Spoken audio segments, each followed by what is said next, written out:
بسم اللہ الرحمن الرحیم انما یرید اللہ لیذھب عنکم الرجس اہل البیت ویطہرکم تطہیرا صلوات اللہم صل علی محمد وآل محمد وعجل فرجہم اجمعین۔ آج کی شب جو آل رسول اور اس خانوادہ جناب فاطمۃ الزہرا، میں نام لیتی ہوں، امام حسن، امام حسین، جناب زینب، جناب ام کلثوم کی یتیمی کی پہلی رات ہے۔ اللہ کبھی چھوٹے چھوٹے بچوں سے ان کی ماں جدا نہ کرے، کیونکہ بچہ دن بہل کر گزار سکتا ہے، لیکن بغیر ماں کے چھوٹے بچے کے لیے رات گزارنا یقیناً دشوار ہوتا ہے۔ اور خدا کبھی کسی ماں کو ایسا رنجیدہ بھی نہ کرے جیسا قلب فاطمۃ الزہرا کو لوگوں نے رنجیدہ کیا۔ کبھی کوئی ماں جس کے 4 چھوٹے چھوٹے بچے ہوں، وہ کبھی یہ دعا نہیں کرتی الہی عجل وفاتی، اے پروردگار میری وفات جلدی کر دے۔ وہ ماں جس کے 4 چھوٹے بچے ہوں، وہ کبھی بھی اپنی موت کی خبر سن کر خوش نہیں ہوتی۔ اے شہر مدینہ، تجھ سے ہم نے بڑی محبت کی کیونکہ رسول آ کر اس میں بسے تھے۔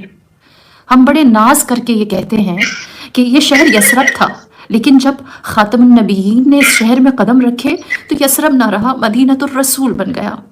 ہم بڑے ناز سے یہ کہتے ہیں کہ اس شہر نے اپنی ہیئت کو، اپنی حیثیت، اپنی حقیقت کو محبت رسول میں بدل دیا تھا، اپنا نام بدل دیا تھا۔ لیکن میری جان قربان کہ جس شہر سے ہم نے نسبت رسالت پر اتنی محبت کی تھی، اسی شہر میں قلب جناب فرزند دختر رسول خدا کو اتنا آزردہ کیا گیا، اتنی تکلیف پہنچائی گئی کہ میری بیوی نے دعا کی، میری بیوی نے دعا کی کہ پروردگار میری موت کو جلد لے آ۔ جب رسول نے کہا کہ میرے بعد سب سے پہلے آپ مجھ سے ملاقات کریں گی، تو بیوی مسکرائی تھیں، آپ خوش ہوئی تھیں، آپ جانتی تھیں کہ اس شہر میں بابا کے بعد کچھ نہ بچے گا۔ آج کی رات، آج کا یہ لمحہ ہمارے لیے جناب فاطمۃ الزہرا سے ودا کے بعد سوائے گریے کے اور کچھ بھی نہیں ہے، سوائے گریے کے اور کچھ بھی مجھے اس شب میں اور کچھ سمجھ نہیں آتا کہ سوائے ہم اس صدیقہ پر، اس مظلومہ پر، اس شہیدہ پر گریہ کریں جن کے بارے میں فرمایا کہ ان کی ایک آہ 1,24,000 انبیاء کو آزردہ کر دیتی ہے۔ وہ جب گریہ کرتی ہیں تو 1,25,000 انبیاء گریہ کرتے ہیں۔ اور اگر یہ کہا جائے کہ اس ہستی کو لوگوں نے نہ صرف رد کیا، جھٹلایا، بلکہ وہ ہستی اپنی موت یا اپنے وقت پر اس دنیا سے نہ گئی، ان پر ظلم و ستم کر کے انہیں شہید کیا گیا، وہ مظلومہ تھیں۔ لہٰذا ہم جناب فاطمۃ الزہرا کو بطور مظلوم، بطور شہیدہ دیکھتے ہیں تو دل رنجیدہ نہیں ہوتا کہ صرف بیوی کے 75 یا 95 دن تھے کہ جس میں آپ نے تکلیف اور اذیت کیوں کہ اٹھائی ہے، اس لیے ہم یہ کہیں کہ جناب فاطمۃ الزہرا کی ذات جو ہے وہ مظلومہ ہے۔ اس لیے بھی بیوی مظلوم لگتی ہیں کہ ان جیسا کوئی عظیم نہیں تھا، ان جیسا کوئی جلیل نہیں تھا، ان جیسا مقام کسی کو حاصل نہیں تھا، ان جیسی عظمت کسی کے پاس نہ تھی، ان جیسا مقام و بلندی کسی کے پاس نہ تھی۔ اور جو اتنی عظمت کی حامل ہستی ہو، اس کے لیے تو احترام صد احترام بنتا ہے۔ کسی نے بہت خوب کہا کہ لہا جلال لیس فوق جلالہ الا جلال اللہ جل جلالہ، ولہا نوال لیس فوق نوالہ الا نوال اللہ عما نوالہ، کہ مقام فاطمۃ الزہرا کی جلالت، آپ کی جلالت ایسی ہے کہ اس سے برتر کوئی جلیل نہیں ہو سکتا سوائے اللہ جل جلالہ کے، اور بی بی کی عظمت اور مقام ایسا ہے کہ اس کے حامل کوئی نہیں ہو سکتا سوائے خدا کی ذات کے۔ بس وہ کردار دیکھیے، آج بی بی سے جدائی اور آپ سے فراق اور آپ کے درد، زبان کہتے ہوئے لڑکھڑاتی ہے کہ اس سورج جیسی ہستی کو خاک میں دفن کرنے کا لمحہ ہے نا، یہ یقیناً ہم تو بی بی اولادوں پہ روتے، ہماری اتنی مجال نہیں کہ ہم بی بی پر حق گریہ ادا کر سکیں۔ تو اگر ہم دیکھیں کہ جس کا اختتام ایسا ہے، اس ذات کو اللہ نے ابتدا کیسی دی ہے، اگر ہم بی بی کی ابتدا کو سمجھ لیں تو آپ کو سمجھ میں آئے گا کہ یہ انجام، یا یہ مظلومیت جو مسلمانوں کے ہاتھوں بی بی کی ہوئی، اس کو پھر ہم کہاں دیکھیں؟ یہ پھر ہمارے لیے کیسی ہے؟ مشہور روایت ہے کہ رسول خدا صلی اللہ علیہ وآلہ وسلم کے پاس جناب جابر ابن عبداللہ انصاری نے ایک سوال کیا، کہا مولا آپ کی ولادت کس طرح سے ہوئی؟ تو آپ نے فرمایا کہ خداوند کریم نے اس سے پہلے کہ زمین اور آسمان کو پیدا کیا. تھوڑی سی یہ روایت آپ لوگوں نے سنی ہے، لیکن کیونکہ بات تک پہنچنے کے لیے ضروری ہے، میں تیزی سے اس کو ریپیٹ کروں گی کہ آپ نے فرمایا کہ خداوند کریم نے زمین اور آسمان کی، جنت اور جہنم کی خلقت سے پہلے ہمارے نور کو خلق کیا، اور جب اس نے ہمارے نور کو خلق کیا تو اس کے بعد اس نے تمام انبیاء کو خلق کیا ہماری نور کی تسبیح سے. فرماتے ہیں رسول خدا کہ خداوند کریم نے جب ہمیں پیکر خاکی میں ڈھالنا چاہا تو خدا اللہ نے ہمارے نور کو صلب حضرت آدم علیہ السلام میں قرار دیا. حضرت آدم علیہ السلام جب زمین پر آئے ہیں، جس طرح شجرہ نبوت چلا ہے صلب آدم سے، پشت آدم سے، اس کے ساتھ ساتھ ہمارا نور سفر کرتا رہا ہے، اور وہ نور جو صلب آدم میں قرار پایا وہ نور محمد صلی اللہ علیہ وآلہ وسلم، نور علی ابن ابی طالب، نور امام حسن اور امام حسین علیہ السلام. یہ چار انوار جو ہیں یہ حضرت آدم سے لے کر حضرت خاتم تک سفر کرتے رہے، اور ایک نبی کے بعد دوسرے کسی بھی ایسے صلب میں، کسی بھی ایسی پشت میں یہ نور نہیں آیا جو خدا کی وحدانیت کے قائل نہ ہو. لہٰذا ہم یہ دیکھتے ہیں کہ رسول خدا جب یہ فرماتے ہیں تو جناب جابر ایک سوال کرتے ہیں، مولا آپ چار انوار تھے جو اللہ نے خلق کیے، آپ نے فرمایا ہم 5 نور تھے. پوچھا پانچواں نور کس کا تھا؟ فرمایا نور فاطمہ. جناب جابر نے سوال کیا کہ جب تک آدم سے لے کر خاتم تک 1.25 لاکھ انبیاء گزرے نا، 1.25 لاکھ نبی، 1.25 لاکھ نسلیں گزری ہیں، اتنا طولانی دورانیہ جو گزرا ہے، تب تک نور فاطمہ کہاں تھا؟ رسول اللہ آپ کا طرز، آپ کا انداز ایسا نہیں تھا، لیکن آپ نے جب تذکرہ فاطمہ الزہرا آیا تو آپ کی روش بدل گئی. آپ نے فرمایا واللہ واللہ اے جابر تو نے بہت خوب سوال کیا. اے جابر جب ہمارا نور صلب حضرت آدم سے جناب عبد المطلب تک سفر کر رہا تھا، تب تک نور فاطمہ الزہرا عرش کی زینت تھا. اللہ نے اسے اپنے خزانے میں محفوظ کر لیا تھا، اللہ نے اسے اپنے عرش پر محفوظ کر لیا تھا، اور اس نور کو جو نور فاطمہ الزہرا تھا اس کو عرش پر رکھنے کے لیے ایک ظرف درکار تھا، ایک محل درکار تھا، ایک جگہ چاہیے تھی جہاں نور فاطمہ الزہرا مستقر کیا جائے، رکھا جائے. تو وہاں اس ظرف کو خداوند کریم نے شجرہ طوبہ کی شکل میں بنایا. شجرہ طوبہ جو ایک ایسا درخت ہے کہ جہاں شجرہ طوبہ کو فغرس اللہ بیدہ اپنے ہاتھ سے بویا ہے. اپنے ہاتھ سے بویا ہے سے مراد یہ ہے کہ اللہ کا تو ہاتھ نہیں، ہم اس بات کے قائل ہی نہیں ہیں کہ خدا تجسم رکھتا ہے.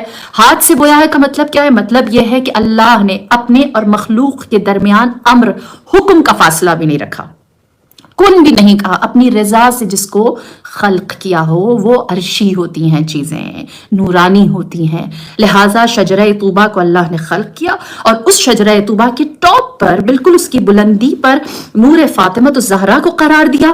وہاں فاطمہ الزہرا کا نور جو تھا، اعلان یہ کیا کہ اس کے اوپر سے کوئی فرشتہ، کوئی ملاک، کوئی حامل عرش سفر نہ کرے، یہاں سے نہ گزرے. یہ نور فاطمہ ہے، یہ جگہ مخصوص ہے فاطمہ الزہرا سے. اور پھر رسول خدا فرماتے ہیں کہ جناب فاطمہ کا نور وہاں پر رہا. حضرت جابر نے ایک بڑا پیارا سوال کیا، کہا کہ جناب فاطمہ کی حیات جو عرش پر تھی، اس حیات کے لیے ان کا کھانا پینا کیا تھا؟ انسانی بدن ہے نا، انسان ہے، محدود ہے. تو آپ نے فرمایا التسبیح والتحلیل والتمجید والتکبیر، وہ اللہ کی تسبیح، اللہ کی تمجید، اللہ کی کبریائی اور اس کے ذکر کو بیان کر کے ان کی وہاں پر حیات کو دوام ملتا تھا. لہٰذا جناب فاطمہ الزہرا کا ذکر عرش پر جو ہے وہ زمین پر میری اور آپ کی عبادت ہے.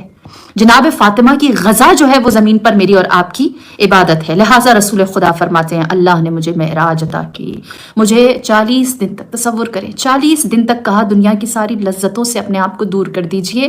جناب خدیجہ کو پیغام دیجئے کہ یہ دوری آپ سے بیزاری کی وجہ سے نہیں ہے، امر الہی ہے. اے ابا طاہر، اے طہارتوں کے باپ، آپ کو ہم ایک خاص مقصد کے لیے بلانا چاہتے ہیں، لیکن لازمی ہے کہ اس سے پہلے آپ پاک تر ہو جائیں. ہم اس پاکی کا تصور نہیں کر سکتے. لہٰذا خداوند کریم نے آپ کو امر کیا کہ آپ